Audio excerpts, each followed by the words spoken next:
Friends, welcome to our Sayali fashion designer channel आणि मी आहे सायली। तर तुम्हा सर्वांचं आपल्या आजच्या नवीन अशा छानशा व्हिडिओमध्ये मी मनापासून खूप खूप स्वागत करते। तर कसे आहात तुम्ही? नक्कीच मस्त आणि मजेत असणार आहे आणि आपल्या आजच्या छानशा व्हिडिओला सुरुवात करूया। सो बघा, मग आज मी तुमच्यासोबत खूप सुंदर अशी latest trending blouse design share करणार आहे। कारण बरेचसे कमेंट्स येत असतात की नवीन डिझाइन सांग, आणि त्याबरोबर मी टाकण्याचा प्रयत्नही करत असते। आणि आजची सुद्धा डिझाइन खूप सुंदर युनिक आहे आणि नक्कीच या डिझाइन आपल्या साडीला आणि ब्लाउजला खूप सुंदर असं लुक येईल। कारण होतं काय की त्याच डिझाइन बघून आपल्याला सुद्धा कळत नाही की डिझाइन कशी बनवावी। त्याचबरोबर मी तुम्हाला या संपूर्ण डिझाइनची कटिंग आणि स्टिचिंग अतिशय सावकाश स्टेप बाय स्टेप आणि खूप काही महत्त्वाच्या टिप्स अँड ट्रिक्स सांगणार आहे, जेणेकरून तुम्हाला आपला आजचा हा व्हिडिओ बघून अशी छानशी ब्लाउज डिझाइन बनवणं खूप सोपं जाईल। त्याचबरोबर खूप काही महत्त्वाच्या टिप्स सांगणार आहे फिनिशिंग साठीच्या, तर त्या नक्की फॉलो करा। म्हणजे तुम्हाला ही डिझाइन फक्त बनवणंच नाही तर ती प्रॉपर फिनिशिंग सहित कशी बनवावी तर हे देखील सहजच लक्षात येईल। ठीक आहे, सो चला मग आता वेळ न घालवता आपण आपल्या आजच्या छानशा व्हिडिओला सुरुवात करूयात। आणि हा व्हिडिओ तुम्ही स्किप न करता पूर्ण नक्की बघा, जेणेकरून तुम्हाला आपला आजचा हा व्हिडिओ बघून अशी छानशी ब्लाउज डिझाइन बनवणं खूपच सोपी जाईल। ठीक आहे, बघा इथे तुम्ही बघू शकतात की हा पिंक कलरचा आणि गोल्डन असा ब्रॉकेट टाइप ब्लाउज पीस आहे आणि त्याचा बॅक नेक म्हणजे अस्तरचा बॅक नेक आणि ब्लाउजचा बॅक नेक असं दोन्हींची आपण इथे कटिंग करून घेतलेली आहे। तर बघा मग आता यावर आपण खूप सुंदर अशी न्यू स्टाईलची डिझाइन बनवणार आहोत। पण सगळ्यात आधी मी तुम्हाला या ब्लाउजचं मेजरमेंट सांगते। तर या ब्लाउजची उंची आहे 13.5, 1 इंच मार्जिन, असं टोटल आपण 14.5 मार्किंग करून घेतलेली आहे। त्याचबरोबर हा बोटनेक ब्लाउज डिझाइन आहे, त्यामुळे याचं शोल्डर आपण 6.5 घेतलेला आहे आणि याची गळा रुंदी 3.5, 6.5 यासाठी की पूर्ण शोल्डरचं निम्म, पूर्ण शोल्डर होतं 13, 13चं निम्म 6.5 आणि जेवढं शोल्डर घेतलंय तेवढंच मुंडा 6.5 दिलेला आहे। त्यानंतर इथून छातीचा चौथा भाग अधिक 1.5 इंच मार्जिन, असं टोटल 9.5ला इथे आपण मार्किंग करून घेऊन हा बॅकनेक इथे कटिंग करून घेतलेला आहे। तर बघा आता सगळ्यात आधी आपण जी काही गळ्याची मार्किंग आहे तर ती अस्तरच्या बॅकनेकवर करणार आहोत। तर बघा तुमचा जो काही गळा असेल त्याचा तुम्हाला अर्धा इंच एक्स्ट्राचं मार्जिन ॲड करायचं। तर वरती मी 3, 3.5ला मार्किंग करून घेतली, त्यानंतर इथे 1ला केलेली आहे आणि तिथून खाली आता 7ला साधारणतः इथे मी मार्किंग करून घेते। हे बघा इथून टेप ठेवून 7ला मार्किंग करायची आणि 2.5 इंच गळा रुंदीची मार्किंग सुद्धा आपल्याला इथे करून घ्यायची आहे। आणि बघा या सगळ्या मार्किंग करून झाल्यानंतर आपल्याला आता इथे बॉक्स ड्रॉ करून घ्यायचा आहे। तर बघा लक्षात राहू द्या, या पद्धतीने 2 पार्टमध्ये बोटनेक असतो। वरती गोल शेप द्यायचा आहे आपल्याला या पद्धतीने आणि खाली आता बघा इथून मी स्ट्रेट लाईन ड्रॉ केलेली आहे आणि त्यानंतर इथून गोलाकार दिलेला आहे। थोडासा वेगळ्या टाईपमध्ये आपण ही डिझाइन करणार आहोत। तर बघा जो काही वरचा गळा आहे गोल, तर तो आपण इथे कटिंग करून घेऊयात आणि खाली आपण कॅनव्हास पेपर यूज करणार आहोत। तर बघा कॅनव्हास पेपर या पद्धतीने डबल फोल्ड करायचा आणि यावर ठेवून घ्यायचा आहे। तर इथे फेंट मार्किंग दिसते चॉकची, तर ती आता मार्किंग आपल्याला इथे डार्क करून घ्यायची। तर बघा मी गोलाकार जो होता तर तो ड्रॉ करून घेतला आणि इथून पट्टीने लाईन मारून घेतली। ठीक आहे, तुम्ही सुद्धा या पद्धतीने ठेवलं की तुम्हाला फेंट मार्किंग दिसेलच, म्हणजे तुम्हाला पण आयडिया येईल की कसा गळा आहे। आणि त्यानंतर साधारणतः 1 इंचाचं कडेकडेने मार्किंग ठेवून आपण इथे कटिंग करून घेऊयात। त्याचबरोबर दुसऱ्या साईडला सुद्धा ती मार्किंग फेंट दिसते, तर ती सुद्धा आपण डार्क करून घेणार आहोत, म्हणजे दोन्ही साईडला आपलं स्टिचिंग करताना शेप व्यवस्थित येईल आणि गळासुद्धा सेमच रेडी होईल। तर बघा कॅनव्हास पेपरची सुद्धा परफेक्ट अशी मार्किंग इथे आपली करून झालेली आहे। त्यानंतर आता याचा जो काही वरचा गळा आहे तर गोल गळा, तर तो आपण इथे कटिंग करून घेऊयात आणि खालचा काही आपण कट करणार नाही आहे, त्याला आपण डायरेक्ट कॅनव्हास पेपर लावून स्टिच करणार आहोत। तर मी थोडंसं डार्क करून दाखवते म्हणजे तुमच्या ते लक्षात येईल। ठीक आहे, तर बघा मग अशा पद्धतीने आपण अस्तरच्या गळ्याची इथे मार्किंग करून घेतलेली आहे आणि आता आपल्याला अस्तर आणि ब्लाउज पीसचं बॅकनेक एकमेकाला जोडून घ्यायचं आहे।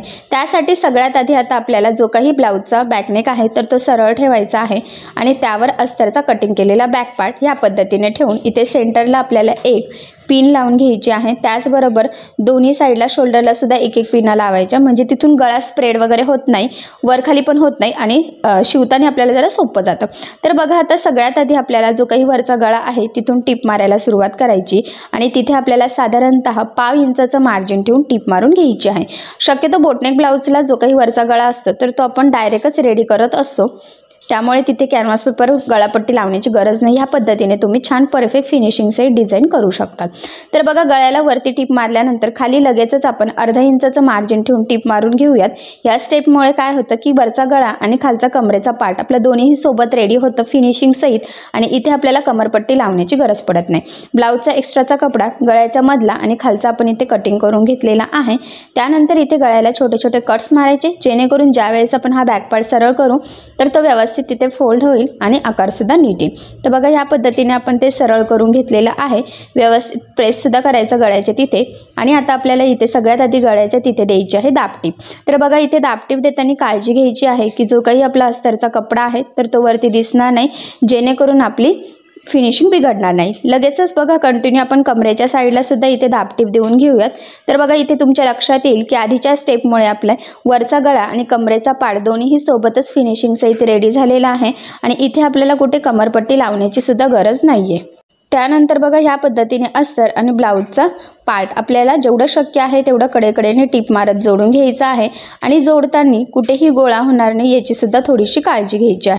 आणि बघा अस्तर आणि ब्लाउज पीस एकमेकाला कडेकडेने जोडून झाल्यानंतर आपल्याला जो काही ब्लाउजचा एक्स्ट्राचा कपडा आहे तर तो इथे कटिंग करून घ्यायचा असतो।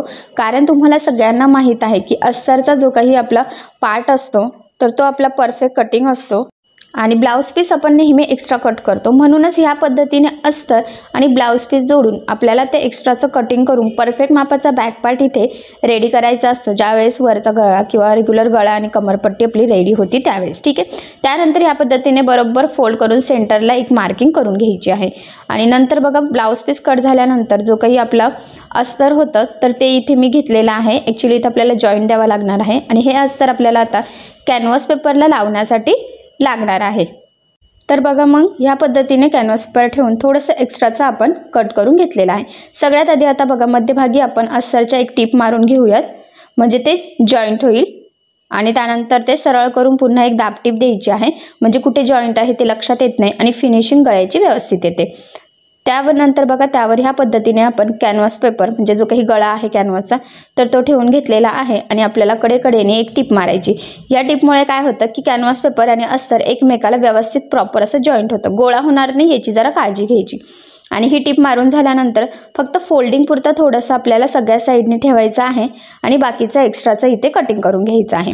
आता बघा इथे गोलाकार आहे म्हणून मी अस्तरला छोटे छोटे कट्स मारले, म्हणजे ते व्यवस्थित फोल्ड व्हायला पाहिजे।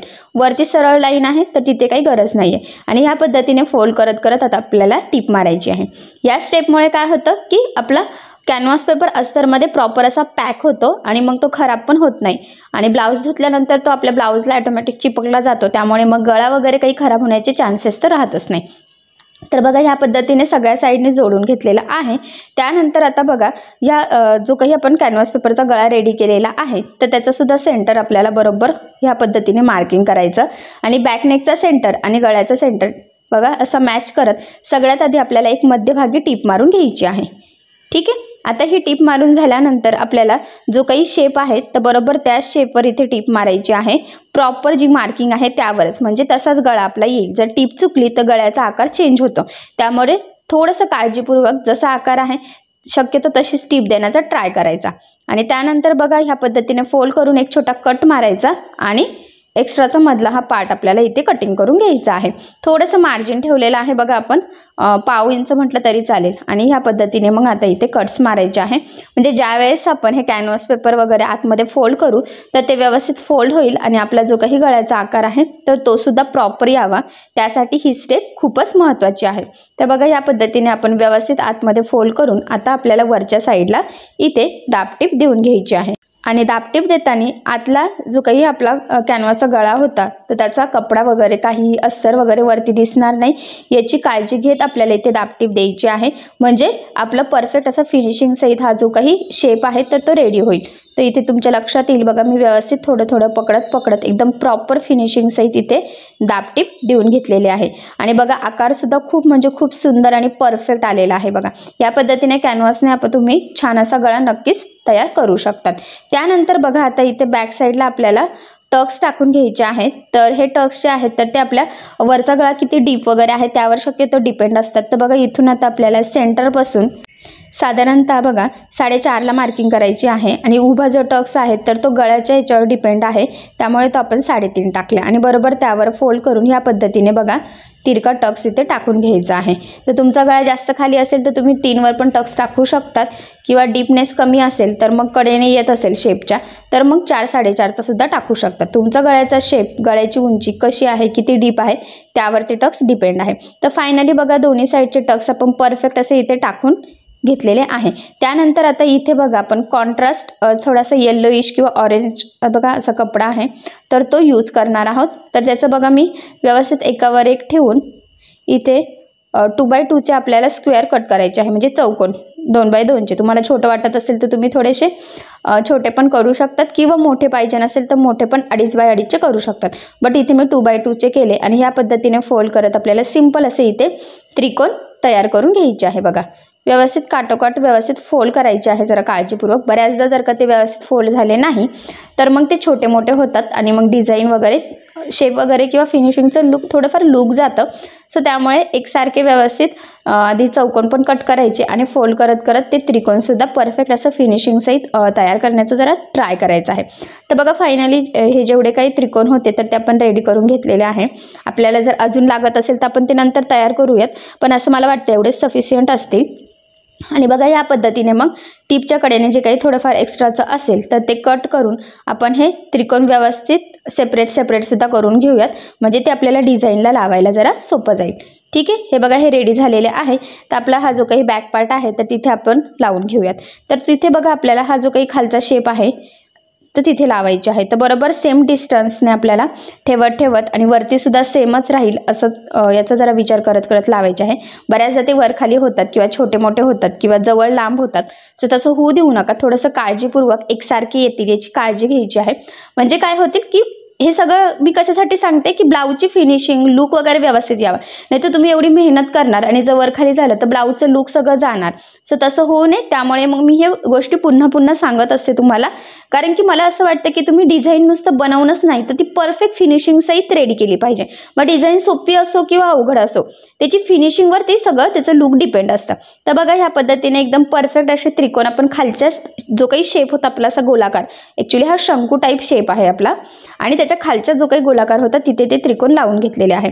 आता आपल्याला इथे लेस लावायची आहे, तर गोल्डन लेस मी डिझायनर इथे यूज करणार आहे, त्यामुळे आधीच इथे गोल्डन दोरा मी ओवून घेतला। तर तुम्ही सुद्धा शक्यतो जशी लेस असेल तसा दोरा यूज करायचा, म्हणजे ब्लाऊजची फिनिशिंग वगैरे छान अशी परफेक्ट येते। इथे कानाकोपऱ्यावर व्यवस्थित फोल्ड करायचं आणि थोडंसं किंचित बघा मी डिस्टन्स ठेवत ही लेस लावलेली आहे। तुम्हाला जराशी पिंक बॉर्डर दिसते बघा, म्हणजे काय होतं की ब्लाऊजला अजून छान असं लुक येतं। तर तुम्ही सुद्धा एकसारखे अशा पद्धतीने बॉर्डर ठेवून लेस लावू शकतात।